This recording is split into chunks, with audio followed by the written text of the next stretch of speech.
If you are expecting a miracle from God, ఎంతో కాలంగా ఒక అద్భుతాన్ని జీవితంలో ఆశిస్తున్నావా? ఎంతో కాలంగా ఒక ఆశ్చర్యకారం జరగాలని కోరుకుంటున్నావా? ఈ రోజున ప్రభు నీతోనే మాట్లాడుతున్నాడు. Put your faith, place your faith on Jesus. యేసు క్రీస్తు ప్రభు మీద నీ విశ్వాసాన్ని నువ్వు పెట్టుకోగలిగితే, నేను చెబుతున్న దేవుని సేవకునిగా మీలో చాలామంది జీవితాల్లో దేవుడు ఈ నెలలో అద్భుతాలు చేయబోతున్నాడు. నమ్మిన వారు గట్టిగా చెప్పలు కూడా దేవుని మహిమపరచండి. God is gonna do something great beyond your expectation and limitation this month. చాలా కాలంలో ఒక అద్భుతం కోసం వేచున్నావు. ప్రియమిత్రమా, పెంచు నీ విశ్వాస పరిమాణాన్ని. Without any question, bend your knees in the presence of God. Without any hesitation, trust God. దేవుని యందు విశ్వాసం ఉంచు. ప్రభు నీ జీవితంలో కార్యాలు జరిగిస్తాడు.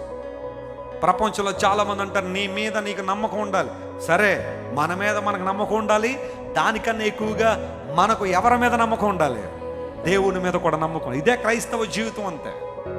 లోకస్తులు అంటారేమో నీ మీద నీకు నమ్మకం ఉండాలని, అయితే మనం ఇంకో మెట్టు పైన ఉన్నాం. అదేంటో తెలుసా?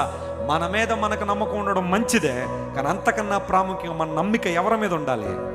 దేవుని మీద. అసాధ్యాలను సుసాధ్యపరిచే దేవుని మీద మన నమ్మకాలు ఉండాలి. అప్పుడు మన జీవితంలో ప్రభు కార్యం చేస్తాడు. నూతన కార్యాలు ప్రభు జరిగిస్తాడు.